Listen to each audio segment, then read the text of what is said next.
Hey, welcome back to the Guillemot Kayaks Workshop. I'm Nick Schade and we're working on the microBootlegger Sports strip-built sea kayak. Today we're taping the inside seam. This was originally intended as part of the previous episode, but that episode ran long. I'm not sure how long this one will run. Let's just watch and find out. So today I'm going to glass the inside seam. This is what joins the deck and hull together. The taping I did yesterday on the outside is just temporary, obviously. But by doing it on the outside like this, I'm able to get it all clamped together and then tape the inside seam without having that tape interfere with the process of glassing the inside seam. Once the inside seam cures, then I can pull that tape off and work on the outside. So the first thing I need to do is set up my tools. And one of them is brush on a stick. So I have here a brush and I have a stick. So I'm just going to drill a hole through this so I don't end up splitting the wood on the brush when I go to screw it on. Then I'll cut off the handle so I can reach as far down into the end as possible. So here we have a brush on a stick. And that lets me reach all the way down into the bow of the boat here, as well as all the way down into the stern. I have a couple flashlights here that will provide lighting on the interior of the boat while I'm working in there. I have a roll of 2-inch wide tape, and I'll cut that to length, and that's what will be going on the inside seam. So this is fiberglass tape with a selvaged edge, so the edge doesn't come unraveled. If you tried to cut strips of your regular glass, you'd have pieces coming off like this off the edge, and that would be most annoying. This stuff, you do need to watch out that it will unravel.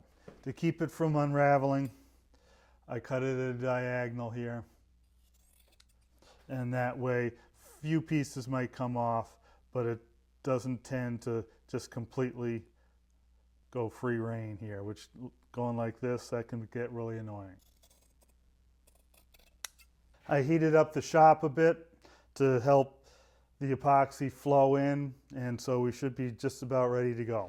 So I'm going to measure this tape by just rolling it along the seam on the outside. I don't want to go all the way to the end here because again I've got the inner stem here, and also the brush doesn't go into the last few inches. So I'm going to keep this maybe 4 inches back and then just roll it out onto the seam. And likewise at this end, I'll cut it a little short of the end.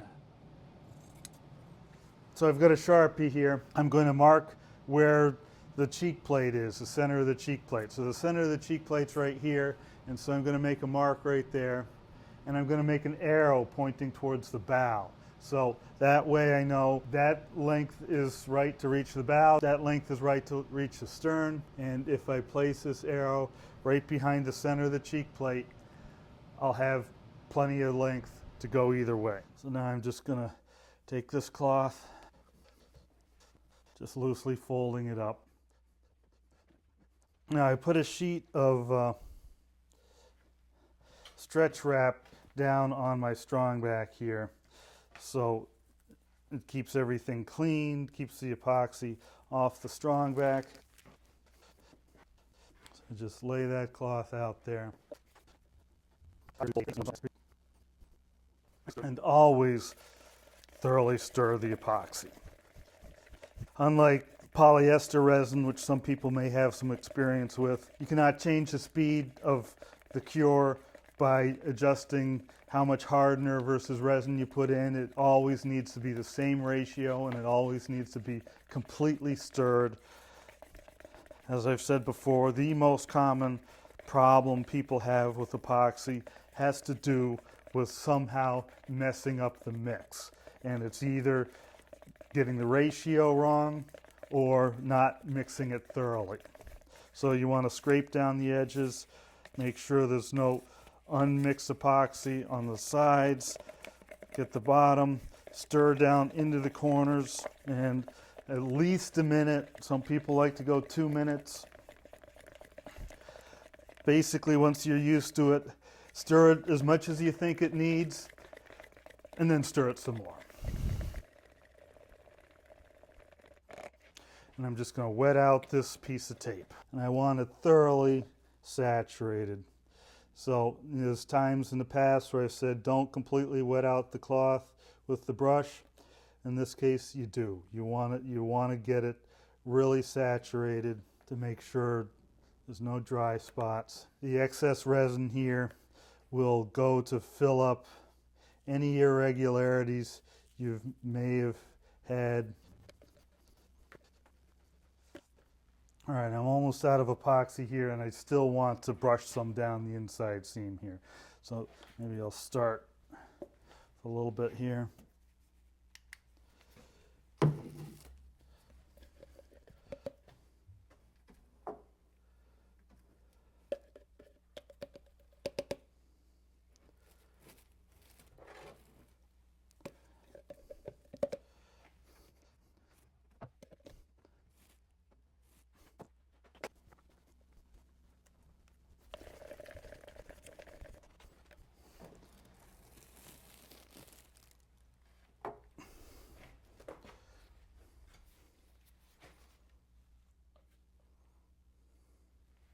So I'm just going to brush this down that seam, and I want to make a point of getting epoxy all the way up into the end there as far as I possibly can, because the tape won't go all the way, but if I can get it a little bit wet up there with epoxy, that'll seep into the seam and glue it together. Also go the other direction. Okay, now I'm going to take this tape and roll it up into a nice neat roll, fairly tight, nice and compact.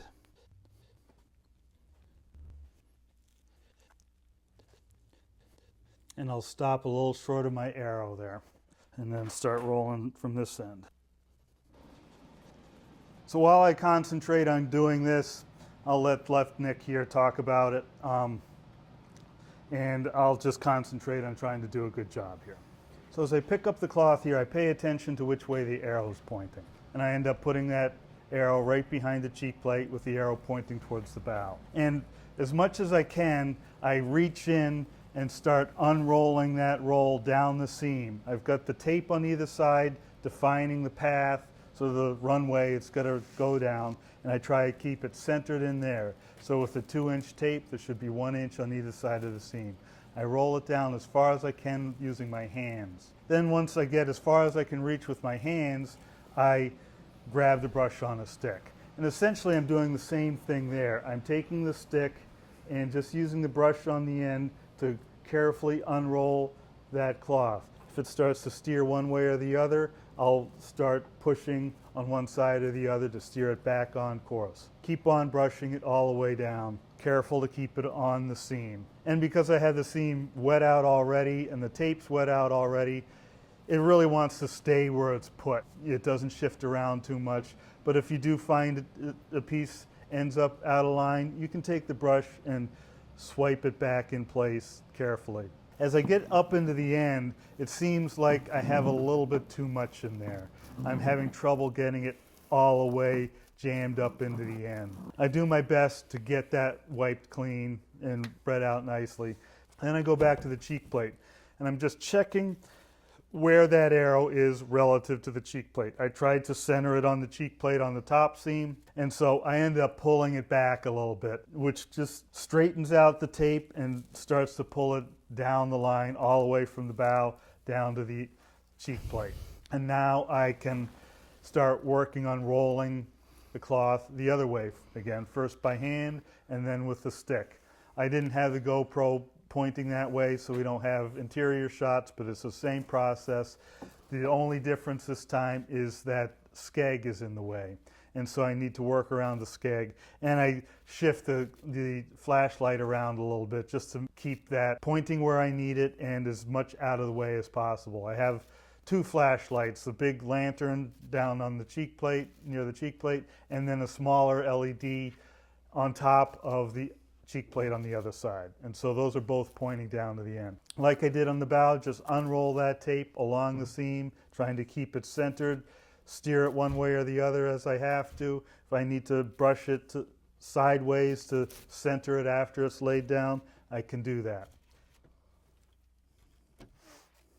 So that's that side done. I'm not sure how much of that got caught on video. If we missed any, I'll be flipping the boat over and we can talk about it some more later. Okay, I've got the boat turned around and flipped over. So this side up here is, you know, it's not hard, but it's stiff. It's not going anywhere. And so I got the new edge down and ready to go. I've got the glass measured out, ready to go. I just need to start mixing up some epoxy. I will let Left Knit take it from here.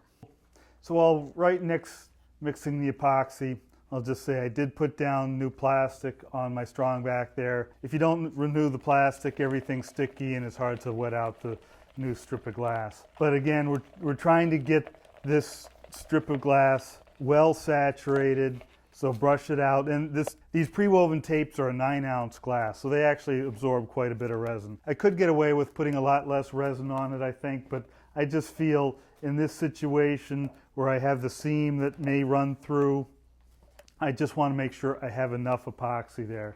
I've had situations sometimes where the epoxy's soaking through the seam a little bit and it ends up being starved on the inside. So giving a good healthy saturation makes sure you don't run into that problem. And again, when I cut the glass, I cut it a little bit short here. So after wetting out the tape, I come in here and pre-saturate the seam, and I jam the brush way up in there, trying to get it to soak through. I see when I flip this over here that I have epoxy, dripping through to the back side of the tape here. So that means I got epoxy in there. So, the glass may come to here, and so there might be 3-4 inches where there's no glass at all. So I guess that's a somewhat weak spot there. I'm really not that worried about it. This is so strong that so long as all the wood is saturated and protected, I'm happy. That little place isn't going to make a difference since I am going to lay glass across the outside seam. There's going to be an outer stem here. It's going to be pretty tough. Once the inside seam's saturated, I come back and I start rolling up the cloth. Again, I want a nice tight roll that's nice and even. The roll has a tendency to want to migrate from one side to the other. So if I don't keep it straight, when I start rolling it out in here, it's going to start migrating from one side to the other. And if it's kind of a loose roll, it starts to slide around, and there's a potential that it gets out of control. If it does get out of control, the best thing to do is just pull the tape back, rewind it up in a roll, and try it again. It's really hard when you're working out the end of a stick to have any kind of control out at that far end. So I find the easiest thing to do is when you see it's going south, just pull it back, start it over, roll it up nice and tight again, and then start pushing it out. So when I have it all rolled up, I make sure the arrow's pointing in the right way, and I get that arrow centered under the cheek plates. And then again, I just roll by hand as far as I can get up into the ends, because it's easier to use my hand than it is to use that stick. Get it as far as I can, go both ways. It pays to have a fair amount laid down when you start pushing at it with the brush, because pushing at the brush, it can start to slide the whole roll, and you might end up with a bunched up at the end.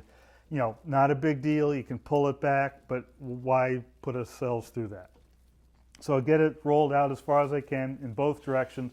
Then I take the brush on a stick again, and you'll notice to get into the back of the boat here, I need to slide it into the front of the boat and then come in. I can't, due to the rake of the combing, come in straight. I need to go in, then come back, and now I can reach the stick all the way up in here. So again, we're just slowly unrolling it, gently pushing it with the brush, just sort of taking that roll and lifting it up a little bit with the brush to help it unroll. We're not just jamming at it. We're just trying to get that roll to come nicely and smoothly out along the seam. Make sure it's centered. With that masking tape there, it's a good guide. You can see relative to that tape where you are. If you have trouble seeing the seam, which sometimes you do, having that tape there can be helpful. So I just get it all the way down. When I get into the end, I try and, again, brush it off. You need to be careful when you're pulling it back there. I had this happen in the petrol play when, I came back and pulled the stick out without really paying attention and ended up pulling the whole roll back. Pain in the neck. Once I get one end, now switch to the other end, and same deal. We're just working the roll down there. I will say that my microBootlegger series is a lot easier to put the tape on than just about any of my other kayaks because the seam is straight. It's a perfectly straight seam and it's almost horizontal. In some of my boats like the Petrel Play or the Night Heron, that seam goes into a very tight shear line angle. So the hull's coming up and the deck comes out in an angle. So we're trying to get the tape to lay down into that V section. With a boat like that, the roll wants to shift off to one side and start riding up the side. With this, it is really pretty dead simple. We're just rolling it straight out. As long as you get the length cut right, it's going to work fine. On a lot of my other boats, I will actually cut it at the cheek plate. That way the roll's only dealing with one end at a time. It just keeps things a little bit more under control. I can get one end done, then wet out the next section, get that end done. And just by breaking it up like that, I don't need to worry about the epoxy kicking off on me while I'm working on it. So with more difficult boats, you might want to break it up. Here, it's such a straight shot. It's just sort of easier to have one continuous roll and just, I can make that mark in the center, align that with the cheek plate, and now I know I'm going to reach to both ends. So we'll just finish up here and let this cure. I have some work to do on the skin on frame microBootlegger Sport, so I'm going to do that this afternoon. So we'll just let Right Nick finish up here and go on to the next thing.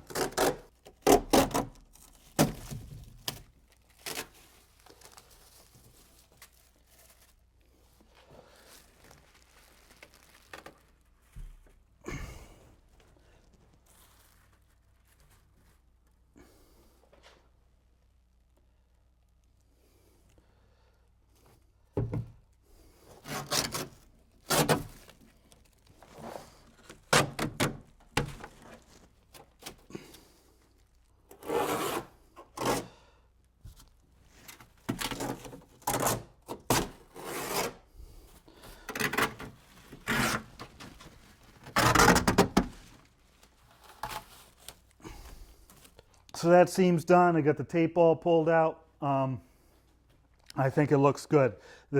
I was debating whether to use a glass tape or I have some carbon fiber tape right over here. This is a 2-inch carbon fiber. This doesn't have the selvaged edge that the glass does. Instead, it's stitched along the edge, and then the crosswise, the warp, or the weft, I forget. The yarns going across just stick straight out. And I've used this stuff before. One thing I find is those yarns, some of them want to sort of rise up while others will lay flat. As a consequence, you can end up with sort of a sharp edge in there. The selvaged edge on the glass is a little bit rough, but it tends to be smoother than this. The other thing I have done is cut a strip of peel ply and lay it down along the seam, at least in those parts of the boat where I can reach it. I can't reach the full length. I haven't been daring enough yet to run the peel ply all the way down the full length, seeing as I can't reach down there. So getting it laid down smooth, I haven't tried that. But if you're trying to get a really smooth interior finish, peel ply is one way to go. So that's it for this episode. I've got the deck and hull together.